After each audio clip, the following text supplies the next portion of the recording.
Hi everyone, today in this video I'm going to show you how you can block and unblock contacts in your device Redmi Note 12.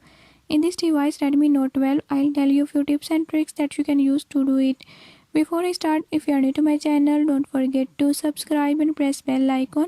Watch complete video and learn how you can do it. Let's watch.